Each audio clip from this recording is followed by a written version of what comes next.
ప్రభుత్వానికి ఒక భారంగా ఉంది, అందుకనే పెన్షన్దారులను పట్టించుకోవడం లేదన్న ఒక వాదన ఉంది. అది ఎంతవరకు వాస్తవం?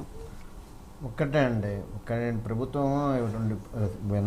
అసలు ఉద్యోగస్తులు అనేది వీడిని ఉద్యోగస్తులు కూడా ప్రభుత్వంలో భాగస్వాములని కాన్స్టిట్యూషన్ 309 యాక్ట్ అందరూ కాన్స్టిట్యూషన్ ఆర్టికల్ 309 ప్రకారం డిసైడ్ చేశారు.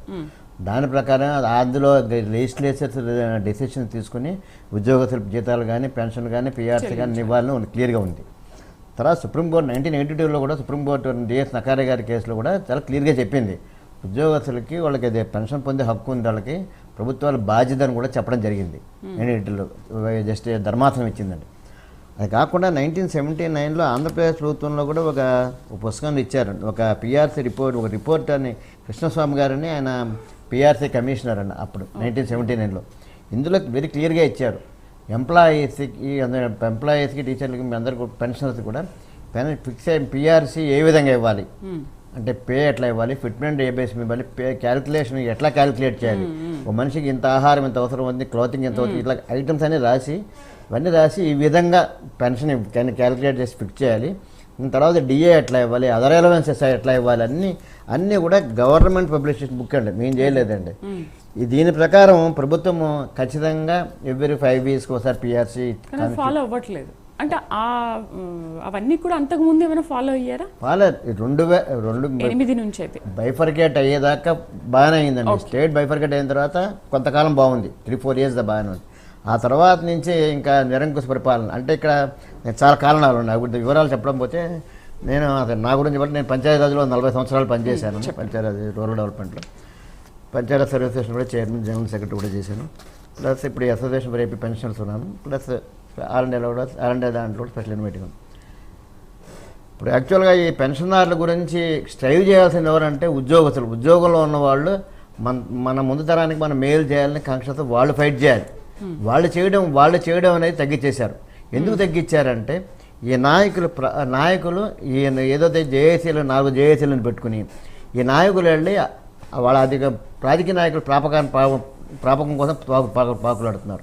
అంటే మీకు ముందు మేము వెనకాల మేము ఉంటాం, మేము వెనకాల ఒకళ్ళు చేంజ్ చేసుకుంటూ ముందుకెళ్ళి చివరికి ఎంప్లాయీస్ని రాజకీయ ప్రభుత్వానికి రాజకీయ నాయకులకి తాకట్టు పెట్టేశారు. ఫస్ట్ ఈ తాకట్టు పెట్టడం వల్ల ఏమవుతుందంటే ప్రభుత్వం ద్వారా ఎప్పుడైతే వీళ్ళు అన్ని విధాలుగా వాళ్ళు లొంగుబాట్లకు వచ్చేసారో ప్రభుత్వం ఆటోమేటిక్గా వాళ్ళు అట్లా ట్యూన్ చెప్తే అట్లా ఆడాల్సి వస్తుంది.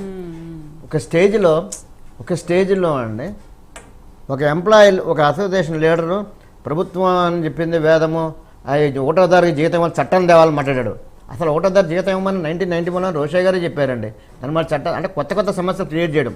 ప్లస్ ఏమో ఫస్ట్ అంటకాగుతున్నారండి, 2-3-4 ఏళ్ళు అంటకాగుతున్నారు. లాస్ట్లో వచ్చేసరికి ఈ క్యాడర్ నుంచి ప్రెజర్ వచ్చేసరికి ఏమవుతుందంటే వాళ్ళు అప్పుడు అది చేయండి ఇది చేయండి గవర్నమెంట్ పట్టించుకోవడం. ఎందుకంటే లోగో అయిపోయిన తర్వాత గవర్నమెంట్ పట్టించుకోవట్లేదు. అసలు మనం బేసికల్గా అసలు పిఆర్సీ ఎందుకు ఇవ్వాలి అవన్నీ ఎక్స్ప్లెయిన్ చేసే స్థాయి కూడా లేకుండా పోయిన నాయకులకి వాళ్ళ వల్ల ఎంప్లాయీస్ దెబ్బతింటున్నారు. ఎంప్లాయీస్ విలువ లేనప్పుడు పెన్షనర్స్ కూడా విలువ ఉండదండి. యాక్చువల్లీ విలువ ఉండదు, ఎందుకంటే ఫైట్ ఇప్పుడు పెన్షనర్స్ 3,70,000 ఉన్నారు, ఎంప్లాయీస్ 7 లక్షలు ఉన్నారు. 10,70,000 ఎంప్లాయీస్ కాంట్రాక్ట్ కానీ ఏదైనా కానీ ఎంప్లాయీస్ 7 లక్షల దాకా ఉన్నారు అనుకోండి. ఇదే కాంట్రాక్ట్ ఎంప్లాయీ అవుట్ సోర్సింగ్ అన్ని కలుపుకుంటే టోటల్ 10 లక్షలు ఆంధ్రప్రదేశ్లో ఉన్నారు. 10 లక్షలు ఆంధ్రప్రదేశ్. వీళ్ళందరినీ నలుగురు నాయకత్వాలు కలిసి ఏం చేయాలి, నలుగురు కలిసి ఏదో ఇష్యూ వచ్చినప్పుడు నలుగురు మాట్లాడుకుని ఒక తాటి మీద. గతంలో ఎట్లా ఉండేదంటే జాయింట్ స్టాఫ్ కౌన్సిల్ మీటింగ్కి వెళ్ళినప్పుడు ఇట్లాగే సార్ వాళ్ళ ఆధ్వర్యంలో ఎట్లా ఉండేదంటే అప్పుడు ఒక ఏపీఎన్జిఓ టీఎన్జిఓ 2 సపరేట్ ఆర్గనైజేషన్ ఉన్నా సరే 2 కలిసి జాయింట్ స్టాఫ్ కౌన్సిల్ జేఏసీకి ఫామ్ చేసుకుని వీళ్ళు జాయింట్ స్టాఫ్ కౌన్సిల్లో రిప్రజెంట్ చేసి చేయడం వలన ప్రభుత్వము భయపడేది. అంటే వీళ్ళందరూ ఎంప్లాయీస్ తరపు మొత్తం ఎంప్లాయీస్ రిప్రజెంట్ చేస్తున్నారని భయంతో అని అగ్రీ అయ్యేది, అన్ని కొన్ని డిమాండ్స్ కన్సిడరేషన్ చేసేది. ఇప్పుడు ఏంటంటే ఒక సంఘం వాళ్ళు ఒక ప్రపోజ్ చేస్తే ఇంకో సంఘం వాళ్ళు ఇంకోటి ప్రపోజ్ చేయడం. దీనివల్ల ఏమవుతుందంటే యూనిటీ లేకపోవడం వలన ప్రభుత్వము వీళ్ళు ఐక్యత లేదు, మనం ఎందుకు కన్సిడరేషన్ చేయాలనే పాయింట్ వచ్చి చివరికి అది వీళ్ళ వల్ల లెక్క చేయడం స్థాయి లేదండి. ఇప్పుడు మీ పెన్షనర్స్ మేము మాట్లాడుతున్నామండి, ఎందుకంటే ఈ నాయకత్వాన్ని గురించి ఇప్పుడు మేము మాట్లాడాల్సి వస్తుంది. ఇప్పుడు మేమేమంటున్నాం అంటే ఇప్పుడు చిన్న ఎగ్జాంపుల్ చెప్తాను. మా పంచాయతీరాజ్ డిపార్ట్మెంట్లోనే ఇప్పుడు 4 జేఏసీలు ఆంధ్రాలో 4 జేఏసీలు ఉన్నాయండి. ఈ 4 జేఏసీలు 4 యూనిట్లు కమిషన్ పంచాయతీరాజ్లో ఉన్నాయి.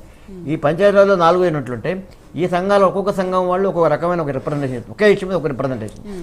4 సంఘాలు 4 రిప్రజెంటేషన్ అంటే ఆ హెచ్ఓడి కానీ సెక్రటరీ కానీ ఏమేమి డిసిషన్ తీసుకుంటారండి? ఇట్లా వ్యవస్థ అంతా కుప్పకూలిపోయిందండి. పని వాళ్ళు సిపిఎస్ వాళ్ళు ఎంత ఉద్యమం చేసి టీచర్లు కానీ ఉద్యమం 2-3 లక్షలు ఉద్యమం చేస్తే ఇదే నాయకులు ఉద్యమం చల్లార్చి అన్యాయం జరిగింది. ఇంకోటి దురదృష్టం ఏంటంటే మాకు పిఆర్సీలు ఎప్పుడైనా సరే బెనిఫిట్ ఉండేది. అలాంటిది గత ప్రభుత్వంలో పిఆర్సీ రివర్స్ పిఆర్సీ చేశారు. ఐఆర్ 27% ఇచ్చి పే ఫిక్స్ని కలిపి డిఏ ఫిక్స్ చేయాల్సిన పోయి ఆ 23% తగ్గించి ఏ రాష్ట్రమూ చేయను అంత వరస్ట్గా గత ప్రభుత్వం చేసింది. అసలు డిఏలు అనేది అసలు ఇవ్వడానికి కూడా డిఏలు ఎందుకు ఇవ్వాలి, మీ జీతాలు ఎందుకు ఇవ్వాలి స్థాయికి తెచ్చారండి. రైట్, బ్రేక్ తీసుకుందాం బుచ్చిరాజు గారు. బ్రేక్ తర్వాత మనం మరింతగా డిస్కస్ చేద్దాం. అయితే కూటమి ప్రభుత్వం అధికారంలోకి వచ్చిన తర్వాత ఉద్యోగ